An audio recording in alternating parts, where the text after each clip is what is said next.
दोस्तों, अहमदाबाद में खेले गए आखिरी टी20 मुकाबले के बाद संजू सैमसन सिर्फ अपनी बल्लेबाजी की वजह से ही नहीं, बल्कि अपने पोस्ट मैच इंटरव्यू की वजह से भी चर्चा में आ गए। लंबे समय से टीम से बाहर रहने, मौके न मिलने और लगातार उठते सवालों के बीच संजू ने मैदान पर तो बल्ले से जवाब दिया ही, लेकिन कैमरे के सामने उन्होंने बेहद सधे और समझदार शब्दों में अपनी बात रखी। इस इंटरव्यू में न शिकायत थी न गुस्सा, लेकिन हर जवाब में अनुभव, धैर्य और इशारों में छुपा सच साफ झलक रहा था। जी हाँ, पूरी खबर जानने के लिए वीडियो को अंत तक जरूर देखें और अगर वीडियो पसंद आया तो एक लाइक जरूर करें।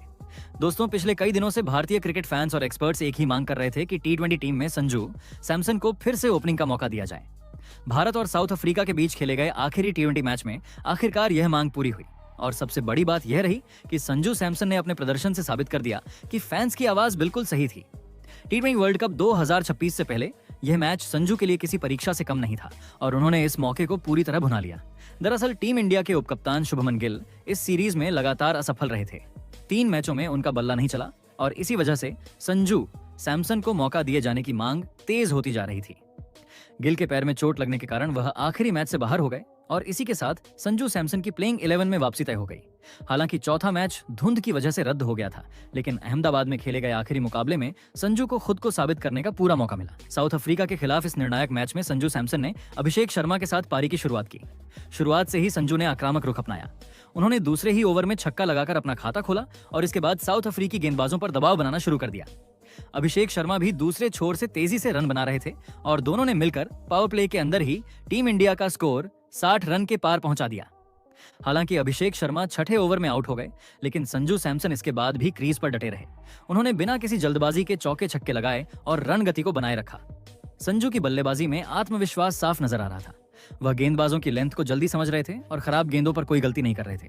भले ही वे अर्धशतक नहीं बना पाए और 10वें ओवर में आउट हो गए, लेकिन तब तक वह अपना काम कर चुके थे। संजू सैमसन ने इस मैच में सिर्फ 22 गेंदों पर 37 रन बनाए, जिसमें 4 चौके और 2 छक्के शामिल थे। ये पारी भले ही देखने में छोटी लगे, लेकिन इसका महत्व बहुत बड़ा था। खास बात यह रही कि संजू ने एक ही मैच में उतने रन बना दिए जितने शुभमन गिल 3 मैचों में भी नहीं बना पाए थे। गिल ने इस सीरीज में 3 पारियों में कुल 28 गेंदें खेली और सिर्फ 32 रन बनाए, जबकि संजू ने एक ही पारी में 37 रन ठोक दिए। इस प्रदर्शन के साथ संजू सैमसन ने साफ तौर पर यह साबित कर दिया कि उन्हें ओपनिंग से हटाने का फैसला सही नहीं था। अगर यह फैसला लिया भी गया था तो गिल की लगातार नाकामियों के बाद संजू को पहले ही वापस मौका मिलना चाहिए था। अच्छी बात यह है कि संजू ने यह पारी टी20 वर्ल्ड कप के लिए टीम इंडिया के चयन से ठीक एक दिन पहले खेली। शनिवार 20 दिसंबर को वर्ल्ड कप टीम का ऐलान होना है और ऐसे में संजू ने चयनकर्ताओं के सामने मजबूत दावा पेश कर दिया है।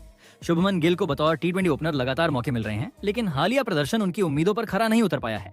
इस साल गिल ने 15 टी20 पारियों में सिर्फ 291 रन बनाए हैं और जुलाई 2024 के बाद से वह एक भी बड़ा स्कोर नहीं बना सके हैं। इसके मुकाबले संजू सैमसन ने बतौर ओपनर पिछली 11 पारियों में 3 शतक लगाए हैं, जो उनकी काबिलियत को साफ दिखाता है। कुल मिलाकर अहमदाबाद में खेली गई यह पारी संजू सैमसन के करियर के लिए बेहद अहम साबित हो सकती है। उन्होंने एक बार फिर यह साबित कर दिया कि अगर उन्हें सही मौके और भरोसे के साथ ओपनिंग दी जाए तो वे टीम इंडिया के लिए मैच विनर साबित हो सकते हैं। अब देखना दिलचस्प होगा कि चयनकर्ता टी20 वर्ल्ड कप 2026 से पहले इस प्रदर्शन को कितनी गंभीरता से लेते हैं। मैच के बाद पोस्ट मैच इंटरव्यू में संजू सैमसन बेहद संयमित लेकिन आत्मविश्वास से भरे हुए नजर आए। चेहरे पर सुकून की मुस्कान थी, लेकिन शब्दों में अनुभव और भीतर की बातें साफ झलक रही थीं। बातचीत की शुरुआत करते हुए संजू ने कहा कि यह पारी उनके लिए सिर्फ एक मैच की पारी नहीं थी, बल्कि खुद से किया गया एक वादा निभाने जैसी थी। संजू ने कहा, जब आप कुछ समय तक टीम से बाहर रहते हैं तो आपके पास 2 ही रास्ते होते हैं, या तो आप निराश हो जाएं या फिर खुद पर और ज्यादा मेहनत करें। मैंने दूसरा रास्ता चुना। मुझे हमेशा भरोसा था कि अगर मौका मिला तो मैं अपना काम ईमानदारी से करूंगा। शुभमन गिल को लेकर पूछे गए सवाल पर संजू ने बहुत संतुलित जवाब दिया। उन्होंने सीधे कोई तुलना नहीं की, लेकिन इशारों में काफी कुछ कह गए। देखिए, शुभमन एक शानदार खिलाड़ी है और उसका टैलेंट किसी को साबित करने की जरूरत नहीं है। टीम में हर किसी की अपनी भूमिका होती है। क्रिकेट में कभी कभी चीजें आपके पक्ष में नहीं जाती, लेकिन इसका मतलब यह नहीं कि आप खिलाड़ी के तौर पर बदल जाते हैं। मैंने कभी खुद को किसी के खिलाफ नहीं देखा, मैं बस खुद को बेहतर बनाना चाहता था। इसके बाद संजू ने बिना नाम लिए यह भी कहा कि कभी कभी फैसले खिलाड़ी के नियंत्रण में नहीं होते। एक खिलाड़ी के तौर पर आप सिर्फ प्रदर्शन को कंट्रोल कर सकते हैं, फैसले आपके हाथ में नहीं होते। कुछ फैसले आपको अंदर से चुभते हैं, लेकिन आप उन्हें सम्मान के साथ स्वीकार करना सीख जाते हैं। मैंने भी यही किया। कोच गौतम गंभीर पर बात करते हुए संजू का लहजा सम्मान से भरा हुआ था। गौतम भाई के साथ काम करना मेरे लिए एक नया अनुभव रहा है। वो बहुत साफ साफ बात करते हैं। उन्हें पता होता है कि वो टीम से क्या चाहते हैं। उन्होंने मुझसे कभी यह नहीं कहा कि तुम क्या नहीं कर सकते, बल्कि हमेशा यह पूछा कि तुम टीम के लिए क्या दे सकते हो। ये एक खिलाड़ी के लिए बहुत जरूरी होता है। संजू ने यह भी संकेत दिया कि कोचिंग स्टाफ से उन्हें मानसिक रूप से काफी समर्थन मिला। जब आप बाहर बैठते हैं तो सबसे ज्यादा जरूरी होता है कि कोई आप पर भरोसा दिखाए।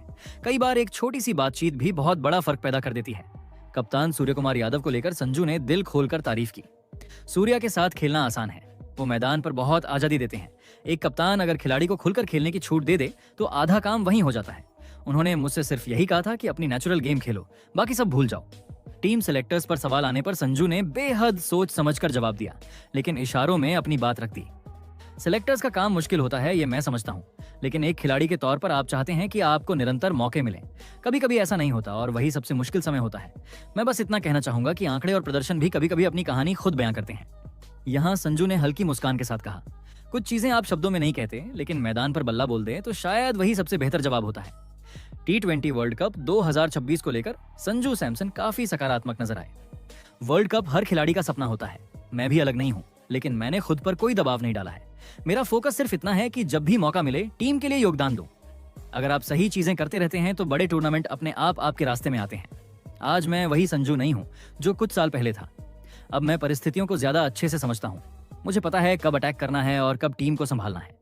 इशारों में अपने साथ हुए व्यवहार पर संजू ने अंत में एक गहरी बात कही। कभी कभी जिंदगी और क्रिकेट आपको सिखाते हैं कि शोर मचाने से बेहतर है चुपचाप मेहनत करना।